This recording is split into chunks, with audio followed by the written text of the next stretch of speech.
Et salut à tous et à toutes, aujourd'hui on se retrouve pour donc la petite vidéo de test sur le personnage Écureuillette qui est sorti donc très récemment, que j'ai eu en arène. Donc si vous n'avez pas vu la vidéo de présentation, n'hésitez pas à aller la checker. Et je vais vous montrer donc le perso qui est beaucoup plus intéressant lorsque vous êtes en suicide évidemment, mais clairement ça peut faire le taf quand même. Quand vous êtes en suicide, pardon, quand vous êtes en... Excusez-moi, quand le perso est éveillé. Mais pour la vidéo, on va faire comme ça, c'est pas très grave. Donc voilà, là on voit que je commence le combat. Donc ce n'est qu'un R4. Hein. Ce n'est qu'un R4, rappelez-vous-en. Hop, et donc là ce qu'on fait, c'est que déjà on monte donc à 32 coups minimum avant de faire notre SP2. Et là je vais vous montrer pour... Ok. Donc là, je fais mes 40 coups de combo, hop, et j'ai eu le saignement instantané, comme je l'ai dit durant ma vidéo de présentation. Donc là, j'ai perdu la furie de Luke Cage parce que je voulais vraiment vous montrer ça, mais c'est pas très grave. Et ça fait qu'en fait, vous avez à chaque fois que vous avez votre SP2, vous allez faire de gros dégâts, puisque déjà vous allez avoir les saignements minimum, au minimum les saignements du SP2 qui sont au moins 8 quoi. Regardez, là j'en ai, hop, 5, je vais finir à 13. Hop, à 13 et il est instantané. Donc là vous voyez, les dégâts sont quand même relativement sympas. Moi j'aime bien, je trouve que c'est quand même assez cool. Le perso est sympa. On voit que donc les coups de combo augmentent par 2 quand j'ai mon truc. Donc hop. Vous voyez qu'à chaque fois que je fais une attaque rapide, j'augmente de 2. Hop, regardez, 45, 47, 49, 51. Voilà. Donc non, c'est plutôt marrant. Et là, je vais juste essayer de faire donc le SP3. Boum. Qui va donc voilà, je disais au début de vidéo, le perso est vraiment beaucoup plus fort lorsqu'il est éveillé, parce que tout simplement lorsqu'il fait un saignement instantané, il aura une chance. Là vous voyez qu'on a fait un saignement instantané assez gros, donc plutôt cool, mais lorsqu'elle est éveillée, elle a 70% de chance de reset les saignement instantané, donc clairement ça va être beaucoup plus sympa. Hop, là on fait un petit SP1 donc qui a le debuff pendant le SP1 comme j'ai dit durant la vidéo, donc faut faire attention. Mais clairement non, c'est un bon perso, je pense qu'il va être très cool. Là j'ai donc du coup le bouclier combo. Hop. Ce n'est qu'un R4, hein, d'accord, donc soyez indulgents avec le perso. Et je sais pas si je le joue parfaitement bien, mais bon, je pense le jouer correctement. Mais là, on voit que, hop, là, on fait quand même une petite décharge à 32 000 dégâts. C'est cool, hein, c'est vraiment cool. C'est franchement, il n'y a rien à dire. Le perso est sympa, clairement, le perso est très sympa. En suicide, R5 et éveillé, ça va clairement faire le taf, clairement. Hop, et je n'ai blessure profonde qu'à 3, je crois. Donc là, si je l'avais à 5, ça serait quand même beaucoup plus fort. Mais non, franchement, je suis quand même assez content du perso. Il est très sympa, il a un bon design. Donc là, je suis en full synergie, mais bon, les synergies apportent pas grand-chose à Écureuillette. À part, donc du coup, j'ai oublié de vous le montrer tout à l'heure, mais... Lorsque vous faites le brise-garde et que vous... Là, j'ai mis un petit 40 000 de... C'était plutôt sympa. De dégâts d'énergie, plutôt cool. Donc, et vous voyez quand même que les dégâts sont quand même corrects. Hein. On est sur un 5R4, hein. On n'est même pas sur un 5R5. Hein. Donc, non, clairement, je trouve que c'est sympa. Et donc, voilà. Donc là, on va être à environ 4... je dirais... Ouais, non, 120 coups, je pense. 110 coups, 120 coups. Non, peut-être un peu plus, 150. Ah non, 200, ouais, donc un petit peu plus. Mais bon, voilà, ça change vraiment. Le fait qu'elle soit pas éveillée et qu'elle soit pas R5, hein, ça change vraiment.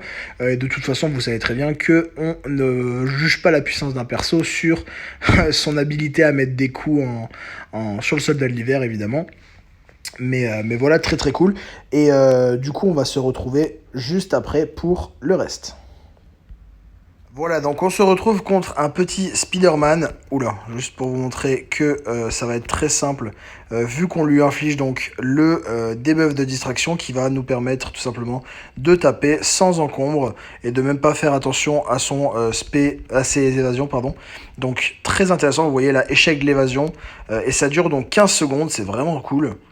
Hop, là on va faire ça, et on va direct faire ça pour lui réinfliger donc son debuff. Hop, c'est dommage, on n'était pas très loin de faire le saignement instantané. J'aurais peut-être dû vous montrer. C'est pas grave. Donc par contre là, voilà, fais ton spé. Vous voyez que là je suis avec un 3R4. Hein. Je suis avec un 3R4 et le truc je le fume quoi. Donc vraiment très sympa. 3R4 contre un 5R4, j'ai pas trouvé de 5R5 je crois, et on a fait 35 coups, enfin, c'est génial. Donc non, franchement très très cool contre les persos à évasion. C'est vraiment facile de le faire, surtout quand t'es éveillé. C'est pour ça que quand t'es éveillé, c'est vraiment... Enfin, quand t'es pas éveillé, c'est juste pas possible parce qu'il faut monter... Enfin, c'est très relou, il faut monter à 30 ou alors au SP1, donc non, franchement c'est pas ouf. Mais par contre, quand t'es éveillé, c'est vraiment une tuerie, clairement. Donc, on se retrouve sur la quête du chapitre 1 de l'acte 6, donc pour le chapitre de Ghost, là où vous avez relation à distance qui vous met plein de debuffs lorsque vous êtes trop près de l'adversaire. Et en plus, donc là, c'est une heureuse coïncidence, je voulais la montrer sur un autre perso, mais comme là, c'est le premier, c'est un Ultron qui est un robot, donc immunisé saignement, et grâce à la synergie sentinelle, on va pouvoir voir que les saignements vont être converti en décharge, donc ça va être plutôt sympa. On va essayer donc déjà de rester près de l'adversaire. Alors ce que je vais faire, c'est qu'en fait, là vous voyez, je lui mets des décharges, voilà. C'est cool, c'est très cool. Donc ce que je vais faire, c'est que je vais essayer de rester le plus près de l'adversaire possible pour enlever des... Ah bah tiens, il y a des décharges critiques carrément, c'est cool. Ok, plutôt cool. Alors ce que je vais faire, c'est que là, hop, je veux juste essayer de montrer un maximum donc de debuff, tout simplement pour vous montrer qu'après... hop, et du coup, mince, dommage. Hop, c'est pas grave. Donc là, j'ai 7 trucs, parfait. Et là, du coup, hop, donc je fais ça. Je lui mets donc la décharge instantanée, c'est marrant. Et du coup, hop, il faut juste que je refasse une parade, si il veut bien. Non. J'essaie de rester près de lui pour tout simplement continuer à avoir les... voilà. Et là, hop, vous voyez le petit compteur, et boum, plus aucun debuff. Donc c'est des debuffs qui ne mettent pas de dégâts, évidemment. Mais franchement, vraiment cool, hein. Vraiment très sympa. Donc là, j'ai forcé, hein, c'est parce que voilà, je voulais vraiment vous montrer, mais non, franchement, très cool. Hop, mince.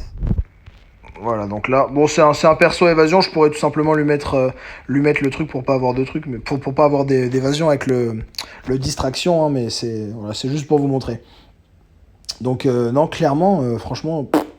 Très bon perso, je suis vraiment content de l'avoir, et en plus donc là on voit que ça fait qu'il est pas obsolète contre les persos de contre les persos de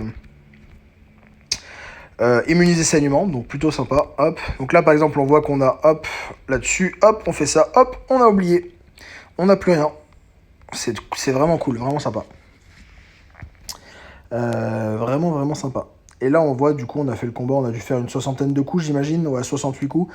Sachant que, voilà, j'ai pas joué optimal, hein, c'était juste pour vous montrer un maximum de debuffs qui étaient enlevés grâce à l'écureuil. Donc, voilà, clairement, très cool. Ça peut aider pour pas mal de trucs, je pense. Si vous avez des dards puissants, des blocages des soins, des conneries comme ça sur vous, bah, grâce à ça, vous pouvez tout simplement enlever tous les debuffs qui n'enlèvent pas de dégâts.